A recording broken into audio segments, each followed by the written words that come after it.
Наши леса знамениты своими богатствами. Издавна зыряне ходили на зверя и дичь, собирали грибы и ягоды.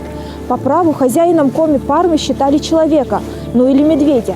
Но есть и те, кто утверждает, властелином Северной тайги является никто иной, как Ягморт или Снежный человек. Но действительно ли Снежного человека можно сравнивать с Ягмортом? По мнению фольклористов, нет. Ведь сюжеты рассказов абсолютно разные. По преданию, Ягморт жил недалеко от нынешнего села Ижма. В северных лесах он появился неведомо откуда. Злой разбойник и колдун. Так описывает его в сказании. Есть в коми-фольклоре ряд сюжетов сходных, да? Когда возле какого-то села поселяется некий персонаж, отвергнутый обществом, да? И начинает там вредить, что ли, этому обществу, этой общине, там, воровать скот, там, похищать там, женщин, убивать там, и так далее. Это там, допустим, Пастыкировский Гулень, там, вот этот Маджинский Юрка, Карткировский Картайка. Там. Традиция приписывает им некие колдовские свойства. Ростом он был едва ли не в добрую сосну. И по голосу, по виду дикий зверь. Лицо, обросшее черной, как смоль, бородой, глаза, налитые кровью и дико сверкающие из-под густых бровей. Одежда из невыделанной медвежьей шкуры. Никто не знал, какого роду племени Ягморт. Никто не ведал, откуда появился он возле чудских жилищ. Ягморт жил в глубине дремучего леса, в недоступных чащобах, рассеянных по пустынному побережью реки Кучи, и появлялся в селениях только для грабежа и убийств. Робкая чудь избегала встречи с ним. Одно имя его наводило страх. По преданию, Ягморт украл красавицу-дочь старшины селения Райду. Жених девушки вместе со своими верными друзьями-охотниками решил во что бы то ни стало отыскать жилище злого чудовища, схватить его и убить. Толпа, вооруженная стрелами, копьями и топорами, двинулась против Ягморта. Их было 100 против него одного. После долгой битвы охотники отрубили страшилищу руки, ноги, а потом и голову. В его пещере они нашли много добычи, а еще обезображенный труп несчастной Райды. В красивом месте, где сливаются река Куча и Ижма, на одном из берегов стоит небольшой холм. Всякий проходящий мимо него должен плюнуть в его сторону или забросить в него камень или палку. Этот обычай пришел с незапамятных времен и обратился в привычку. Холм этот – могила страшного Ягморта, лесного человека. Рассказ о Ягморте был опубликован в 1848 году Михаилом Федоровичем Истоминым, выходцем из села Ижма. Он пишет, что это предание он слышал в детстве и называет его чудским. Странно, да, если мы вспомним, что село Ижма заселялось где-то в веке 16-17 появилось, то термин этот чудской как-то выглядит несколько неестественно. Но тем не менее он называет его чудским, якобы претендуя на какую-то седую древность. Когда в те времена, когда на Ижме жила чудь, вот там жил этот Ягморт. Ягморт – самый известный персонаж у коми. Ижемское предание имело счастливую судьбу. После публикации оно было перепечатано в журнале «Пантеон русской сцены» и с тех пор кочевало по разным источникам. Иван Куратов и Михаил Лебедев написали одноименные поэмы.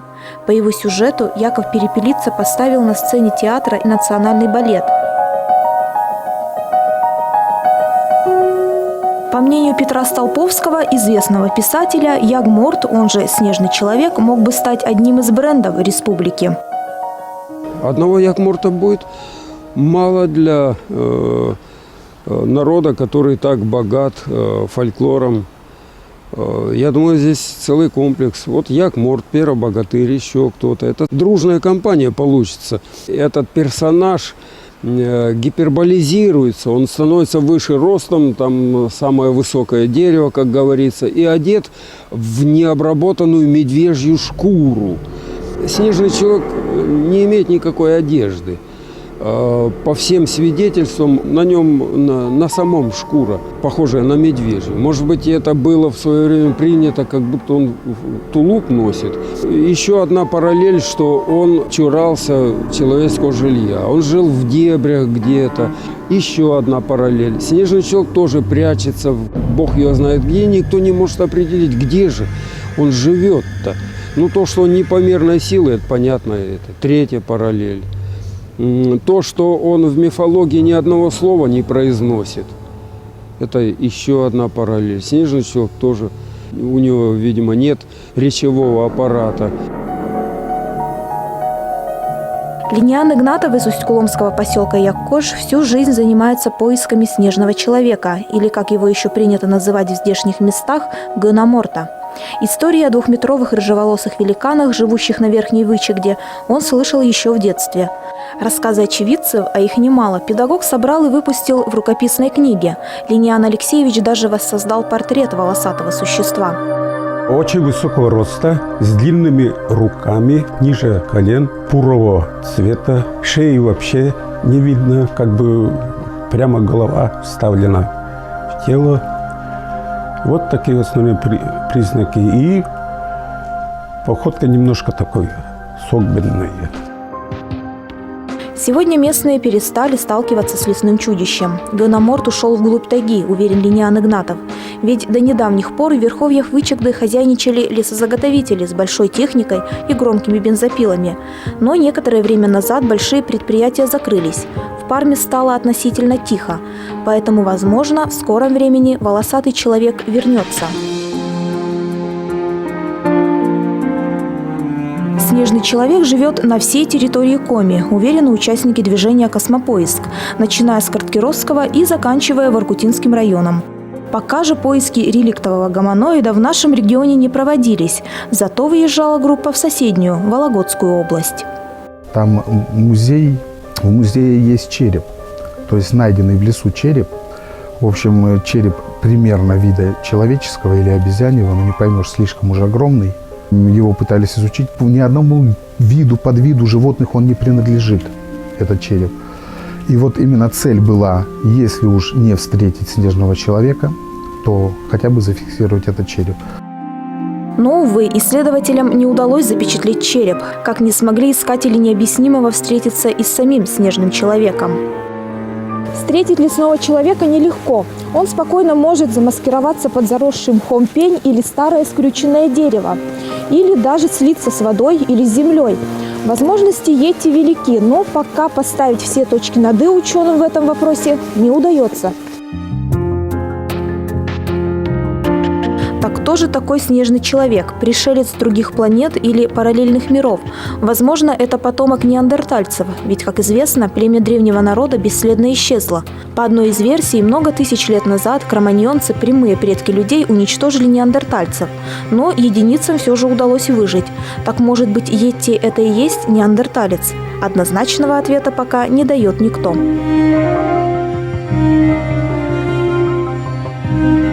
По словам криптозоологов, у лесных чудищ необыкновенный нюх и зрение, особенно в темное время суток. А еще мохнатый чувствует, когда за ним начинается охота.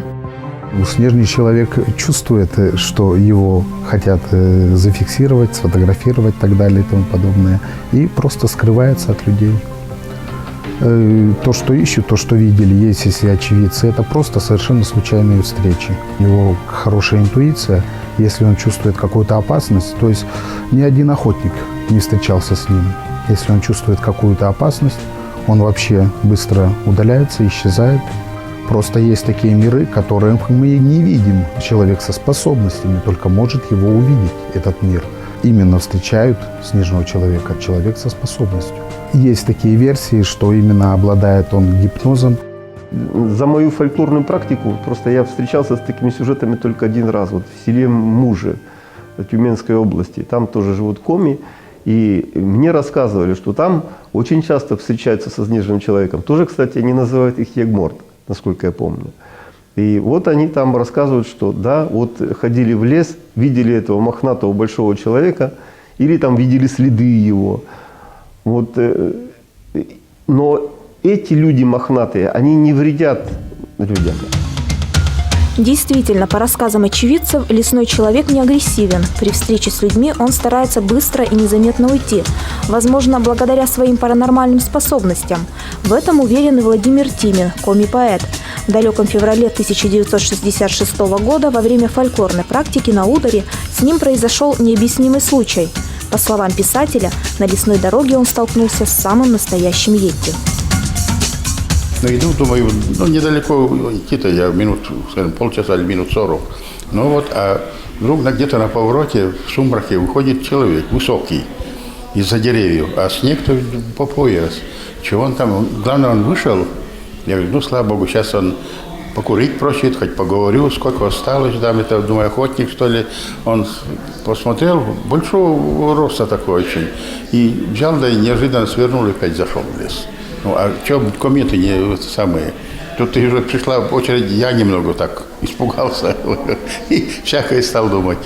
Нет дыма без огня. Тут очень много загадок, и ученые даже еще говорят о том, что это или это физическое существо, или это существо из так называемого параллельного мира уйдет. Сейчас мир развивается очень быстро. Куда развивается, я не знаю. Но мы будем начеку и будем верить в все лучшее. В том числе и, пусть, может, и подружимся со снежным человеком, если он есть. Увидеть лесного человека мечтают многие, но на сегодня нет ни одного пойманного экземпляра. Зато криптозоологами найдены волосы и кусочки ногтей. Так, будет ли когда-нибудь установлен контакт с этим загадочным существом? Возможно, да, но только если этого захочет сам снежный человек.